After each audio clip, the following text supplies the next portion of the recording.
Today our presenter is Jerry Elner, and he is the National Director of the High School Development at the Universal Technical Institute, the nation's leading provider of training for aspiring auto, motorcycle, diesel, marine, and collision repair technicians. Jerry has been very active since 1991, and he has been instrumental in the development of UTI's successful STEM workshop programs for high school students and counselors. And also on the call with us is Jan Takasik. I'm sorry for pronouncing her last name wrong, but she is the National Director of Counselor and Academic Relations at the Universal Technical Institute. So without further ado, I am going to hand it over to Jerry, and he is going to begin his presentation. And again, if there are any questions or concerns or technical issues, feel free to use the chat box or the Q&A, and I can assist you. My name is Celia Loomis, and I'm the Digital Media Coordinator here at ACTE. So without further ado, Jerry, feel free to take it away. Well, thank you very much, Celia, and good afternoon, ladies and gentlemen. I really appreciate you joining our webinar today. The first couple of slides, I'm just going to really introduce myself and UTI, and then we're going to jump right into the subject matter at hand. For those of you who may not be familiar, UTI just celebrated its 50th year. We're a two-year technical college. We're an approved STEM college. We offer associate degrees and certificate programs in all areas of transportation with the exception of aviation. We have campuses from coast to coast. You're looking at a quick picture of 13 of our different campuses, but I'm very pleased to announce that in August, campus number 14 will be opening up in the Long Beach, California area. What really distinguishes us and has made us successful has been our industry relationships. We're so fortunate to have relationships with 35 of the leading manufacturers, and as a result of that, about 90% of our students are working in their field of study when they graduate from UTI within that very first year. I'm also pleased to announce that just in the last 4 or 5 days, there's a press release announcing that Chrysler, Fiat, and Dodge have also joined the UTI family. So you'll be seeing their name associated with our name, and we're the largest provider of entry-level technicians in the country. I mentioned that we're an approved STEM college, and that's something that's very important because there's a list of criteria that you need to meet in order to be an approved STEM college. One is your programs have to align with good-paying jobs. And wonderful that STEM-related jobs, CTE-related jobs are great-paying jobs, and they are in very big demand. The transportation sector especially currently has about 400,000 on-field career opportunities out there. You have to have the programs, the resources, and the relationships. Well, of course, our membership in ACTE is so important to us. We're so very proud of it. The ASC certifications that our students are awarded, and all of these different manufacturer relationships. Interesting to note that about 9 out of 10 of our manufacturer relationships, when hiring a UTI student, have some program in order to reimburse students for their tuition. It's a program we call TRIP, Tuition Reimbursement Incentive Partnership. You have to have a primary goal. Of course, we do. We only teach transportation. So that's definitely our goal. We're preparing students for success as entry-level technicians. Diverse student population, all you have to do is walk through one of our campuses to see the diversity. Also, it's important to note that 20% of our student population nationwide is military transition. So we're very proud to be able to serve the military sector, and we certainly have the resources to be able to support our students in a relationship that prepares them for job opportunities in the transportation industry. Celia, would you run the short little video for us? No problem.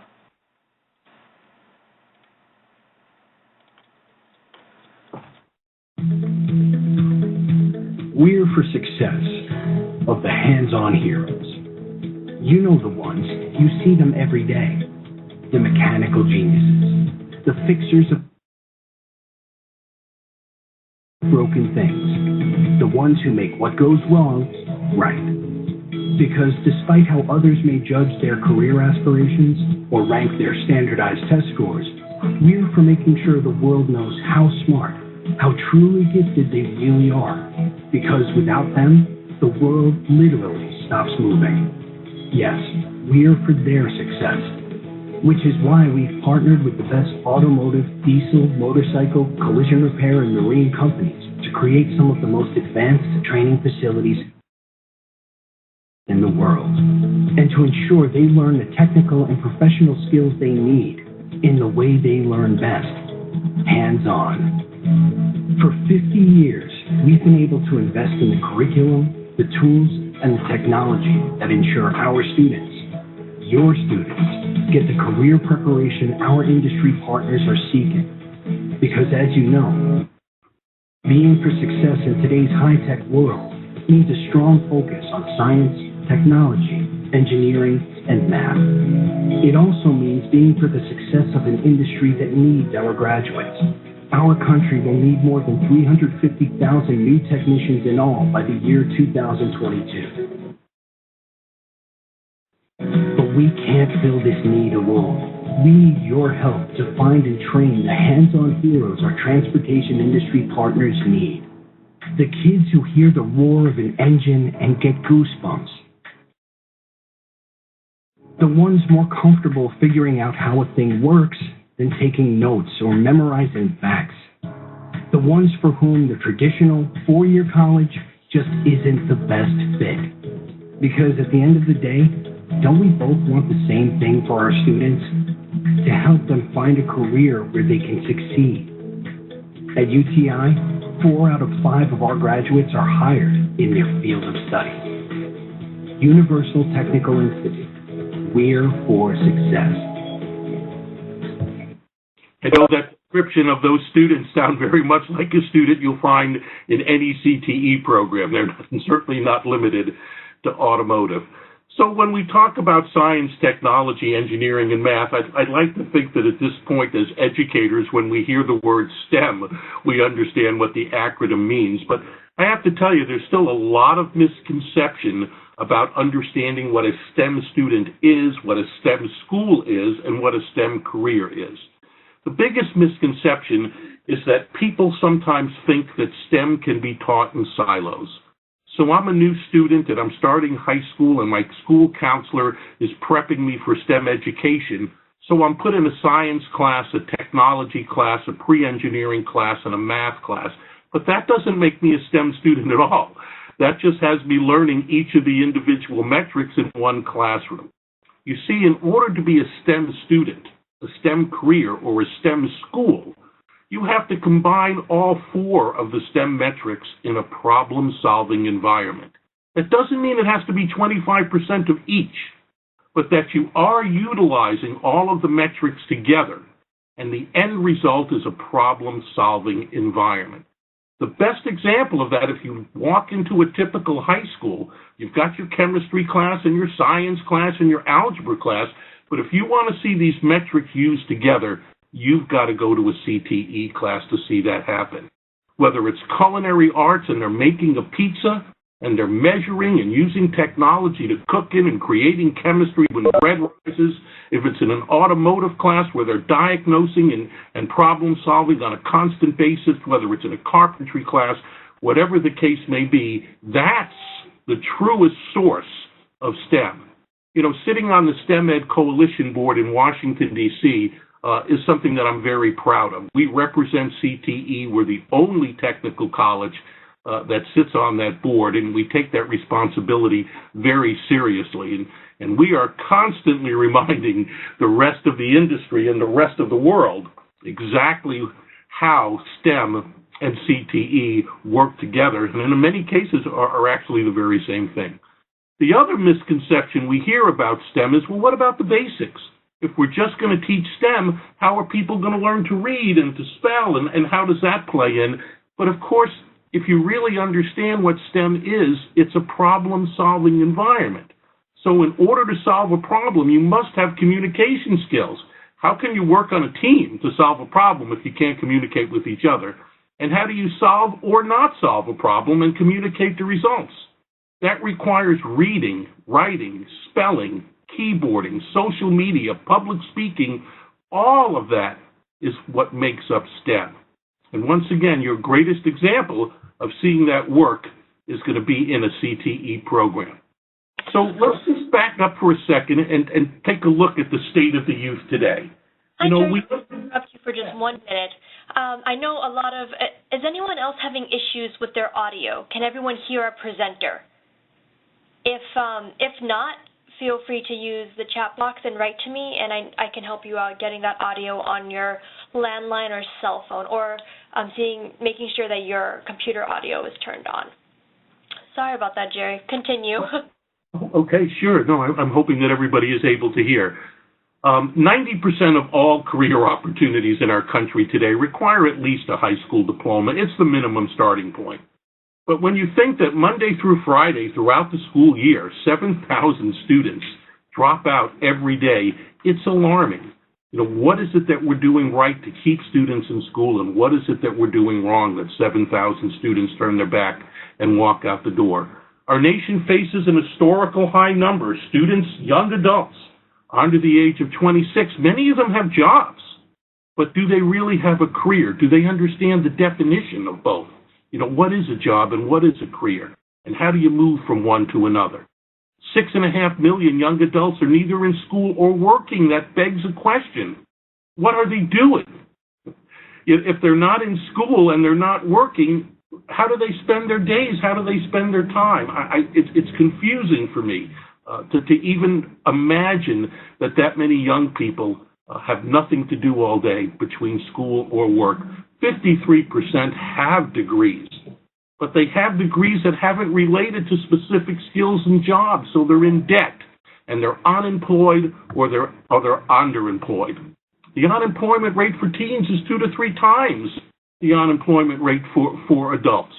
The cost of having these people unemployed is phenomenal. About $25 billion annually, just $9 billion alone in the loss of tax revenue, because if they're working, they're contributing to their neighborhood, they're paying taxes, and having them unemployed or underemployed not only doesn't serve them, but it creates an economic challenge for all of us. So after they graduate from high school, what will they do? That's such an interesting question, because Mike Rowe from Dirty Jobs, who's just a great leader in STEM education and in promoting the skills gap, he uses a term that he called profoundly disconnected. And sometimes when someone is profoundly disconnected, they have information and data that they just don't understand. And when I talk to school counselors many times and school administrators and ask them, what is the percentage of your students that are going on to traditional education, I hear numbers in the high 80s and high 90 percentile. But when I look at the actual statistics on this chart, it says 49%. So I'm not exactly sure sometimes where those numbers are coming from. 4%, God bless them, they serve us in the military and protect our country. 15% go directly into the workforce. We know that some of them will eventually perhaps go online and take additional courses, may even earn a degree. Hard to measure that. 31% go to the good community colleges and vocational and career schools like UTI. So where we think these students are going and how they're graduating is really, in many cases, as Mike Rowe says, profoundly disconnected. So who graduates from a 2-year degree program? Well, of course, we've got several different opportunities when we talk about a 2-year degree. We've got our community college system that has a national graduation rate of 19.9%, and then we have our vocational and technical schools with graduation rates that vary from school to school, but overall, we're graduating slightly under 30% of the students that walk in the door hoping to earn that 2-year degree. Who graduates from a 4-year degree program? Well, a little over half. About 55.5% will graduate, but here's what's causing the skills gap. The number of students who are graduating with STEM degrees and certificates, the number of welders and carpenters and culinary, the number of auto and diesel technicians, the number of computer programmers. These numbers are dwindling, and that's the strongest part of our job market today, and it's something that we have to change. The state of education itself, new education doubles every 2 years. You learn something in your freshman year, and by the time you're ready to graduate, it may be obsolete or it's been updated and changed 15 different times. Here's one of the things that we try so hard to do in representing you in Washington, D.C. on the STEM Ed Coalition. $4.3 billion is spent on STEM education. 51% of all STEM careers don't require a four-year degree. They're skills. They're career and technical education-specific skills and don't require four-year degrees. Well, understanding that, then if there's $4.3 billion being spent, then 51% of it needs to be spent for career and technical education. Last year, that number was 22%. But I like to think that we're doing some good work in Washington, D.C. This year's budget jumps that from 22% to 33%.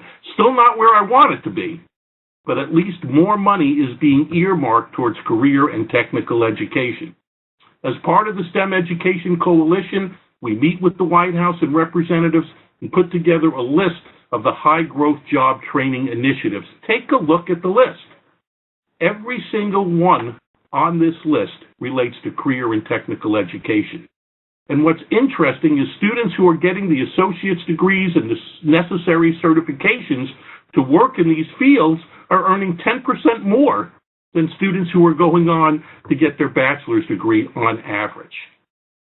So understanding that information, we take a look at our own career and technical education. Why do I need to rebrand my program? I've run this culinary, this wood shop, this auto shop. It's been here in this high school for 20 years, and it's done great. Lots of students trying to get into the program. Well, there's a lot of good reasons to consider. One is the credibility of your program. Once you rebrand your shop class as a STEM program, you add all kinds of credibility to that program because your school is seeking to add STEM education programs. Your CTE program should be the greatest example of STEM education in your entire high school. When budgets are cut, school principals seem to think that CTE programs, that's where you go to cut. Let's cut out that wood shop. Let's cut out that auto class. It's expensive anyway. But if you're not a wood shop, if you're not an auto class, if you're a STEM program, you protect yourself from budget cuts. And once again, the argument for graduation credits. While some CTE programs throughout the country give graduation credits for math and science and STEM subjects that are embedded in their curriculum, most do not.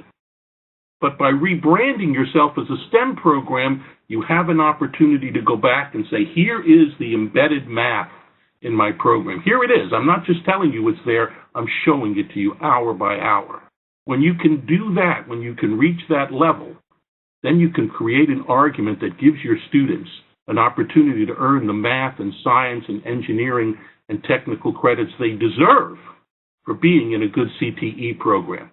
One of the other big reasons is grants and awards, money. Money for your program is available if you are a STEM program and is probably not available to you as a CTE program or a shop class. Let me just give you an idea of what I'm talking about. On your website, if I go to visit your school website right now, there's going to be a description of your program and what you teach, whether it's culinary, whether it's landscaping, whether it's auto tech. You may have written it. In many cases, it was written 30 years ago, and it's just constantly cut and pasted and updated. What if it said this? What if you were an automotive instructor, and the definition of your program said, I teach science, technology, engineering, and math in a problem-solving environment, and I utilize automotive technology as my way to teach it. See, if we start to think that way as CTE instructors, and that will apply to culinary, cosmetology, and just about any field of CTE, if we start to think of our programs that way and start to define them as STEM programs, we open ourselves up for a lot of credibility, financial opportunities, and student success. Graduation rates go up.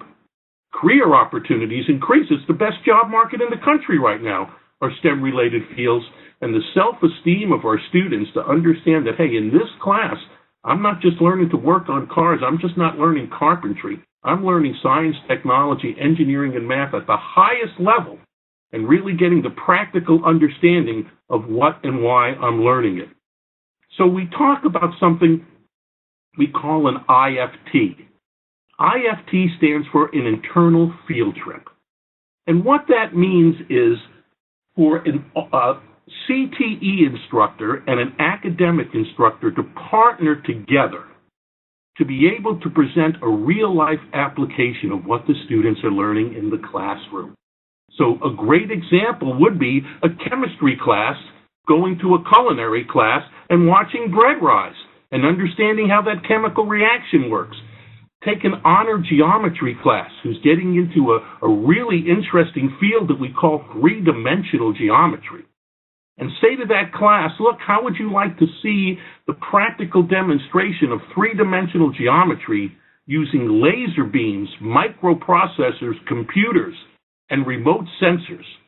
And to take that geometry class out of that 44-minute, 5-day-a-week classroom and bring them down to the auto shop, where auto students who have been mentored by the automotive instructor is going to show them the practical application of three-dimensional geometry by walking them through a front-end alignment.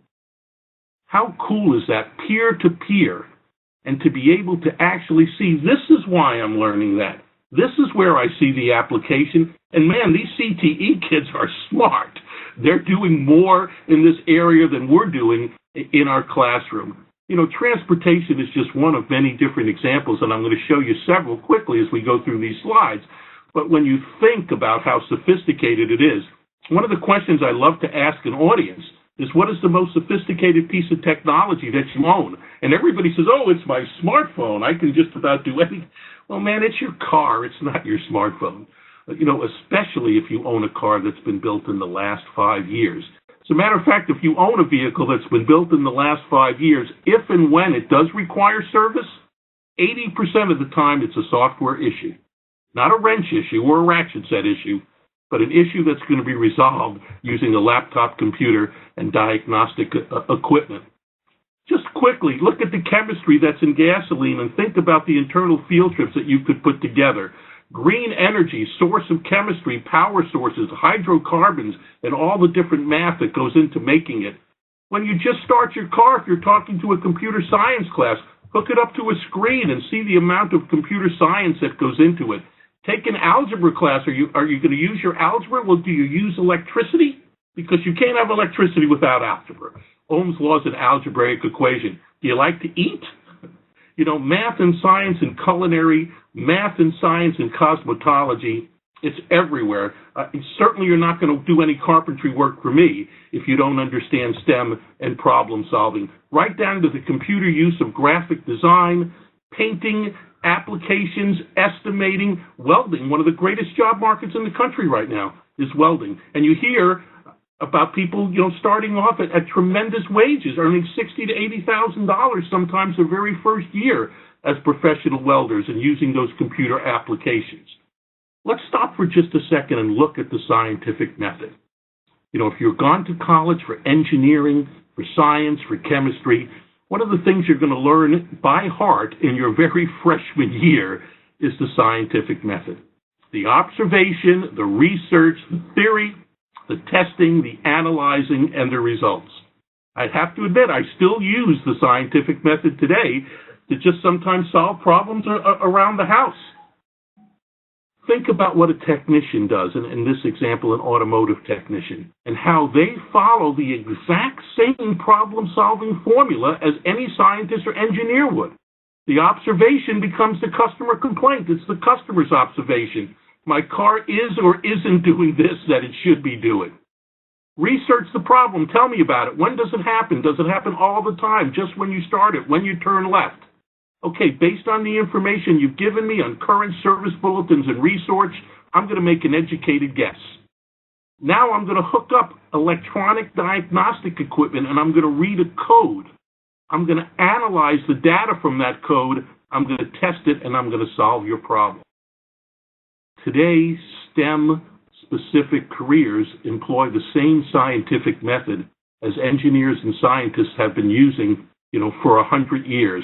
It's all part of the career opportunities that are available to our CTE students.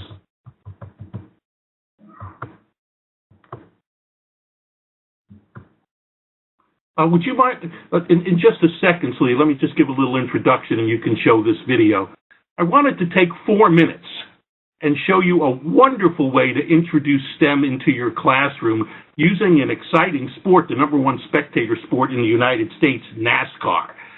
You know, we think, oh, they just go fast and turn left. There is so much STEM that's involved in NASCAR that UTI and NASCAR have worked together to put together a student workshop, 44 minutes, perfect timing for a classroom, interactive with built-in curriculum to pass around and get the students involved and understand the application in STEM. Celia, would you start that video for us?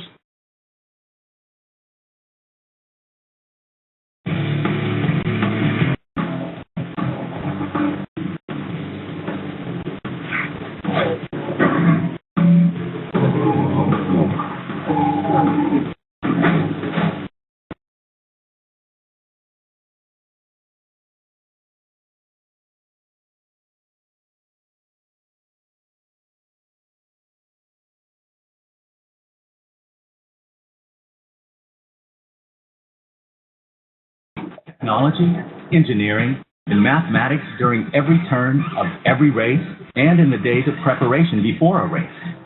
In this lesson, we'll talk about downforce and the importance of downforce management to racing success. NASCAR race cars have evolved over many decades into the cars we see on track today. Each year, advances are made in design, materials, and engineering in order to provide for the fastest and safest possible racing for NASCAR race teams and fans. Aerodynamics play an important role in race car design. And more than ever, the speeds that today's race cars compete, managing the forces exerted on the car are critical to both competition and safety. At 200 miles per hour, the forces of physics are hard at work on a NASCAR Sprint Cup Series race car. One of those is downforce, the amount of force that actually pushes a car down onto the racetrack. NASCAR race teams measure downforce using technologies such as wind tunnels and computers. Many factors impact the downforce exerted on a race car, including surface area, aerodynamics, air density, and speed. Speed is a key factor. As the car goes faster, downforce increases. As teams look at the different speeds that race cars travel, they use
fun workshop. Even students who have no interest in NASCAR find the videos interesting, and they also enjoy the worksheet. So after that video is shown, we pass out some worksheets. We show another video where we're moving from one track to another track with a different surface, totally different formula, different downforce needed. The students get together and they set up the different cars and they have a great time. And then the last part of the workshop, we talk about all the different opportunities in STEM careers nationwide. So what we're trying to get our counselors and our parents and our students to understand, something that I know you already understand as CTE instructors, is that people have two choices and both of them are right. It's a win-win situation.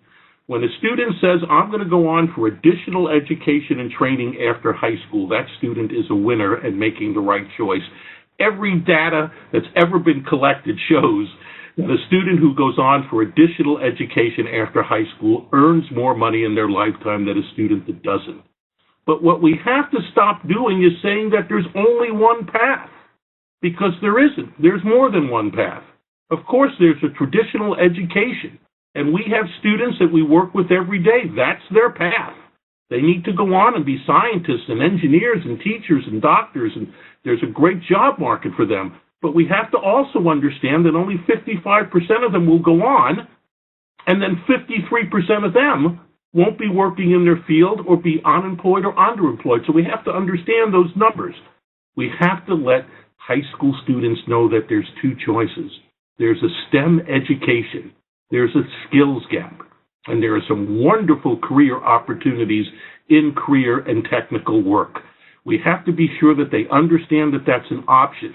We have to change the misconception we're profoundly disconnected. We have parents and counselors and students who think that the four-year degree results in more earning power during their lifetime when the two-year STEM career has at least as much income opportunity and arguably the potential for even more. They're both wins.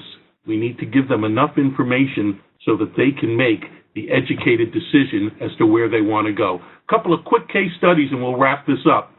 Arizona and Colorado, two states that's decided to use internal field trips, getting their students involved in career and technical education as a requirement to graduate. You're not graduating unless you're taking one or two career and technical courses. In Colorado, the students were broken down into two groups. One group took the regular geometry program that they taught forever and always had good results in, by the way. The second group worked with the construction career and technical educator to see the applied understanding of what they were learning. Why am I learning this? How am I going to use it?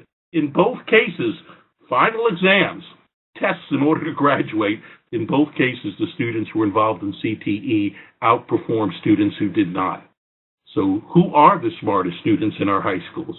You know, is it our honor students? Is it our college track students? Or is it our career and technical students? We can certainly make a great argument going both ways. So, Techniques magazine that ACTE produces, you know, we get a lot of different magazines and newsletters, but I have to admit, besides for my car magazines, the magazine I look most forward to is Techniques. Wonderful opportunity to share best practices. And a couple of months ago, the headline read, STEM is CTE.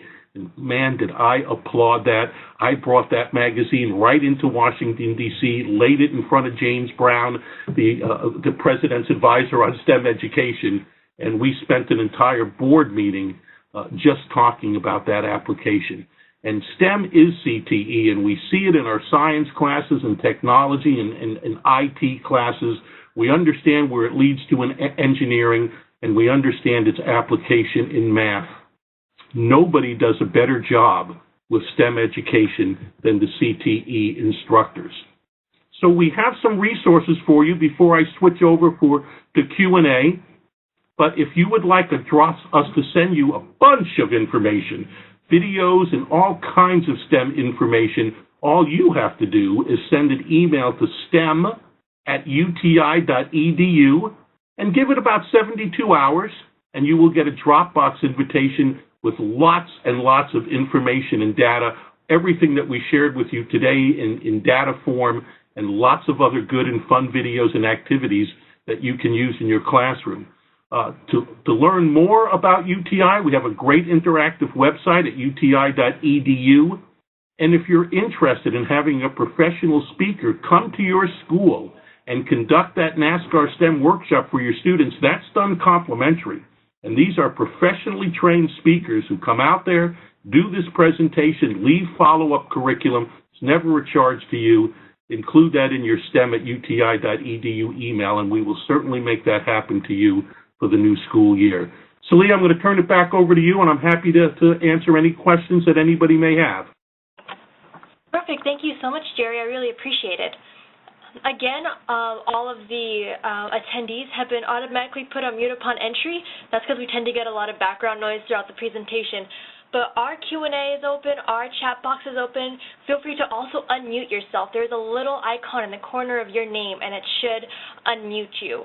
And if you would like to ask a question that way, you're more than welcome to. But we have all of our Q&A is open, so please feel free to ask any questions to myself or Jerry.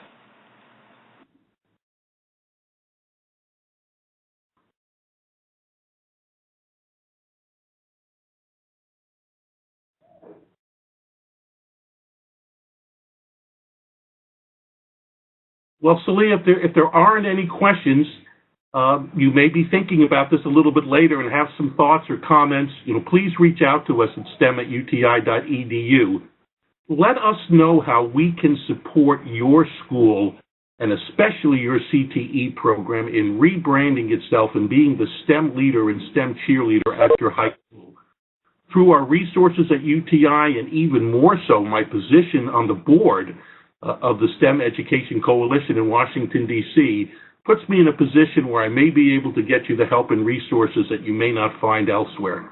So understand that we're here, we want to be part of this STEM equation, and we want to continue to be a leader in STEM education. Thank you so much again. I most definitely agree. And I think we, let's see, one second. I'm just looking to see if we have any questions.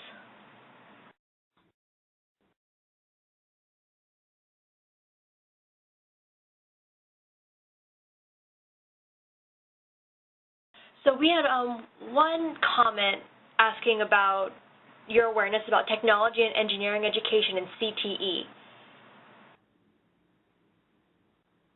In what regard? Let me see if I can get a follow-up from one of our. Yeah, that's such a general question, but. Oh no, that's fine. A follow-up right now.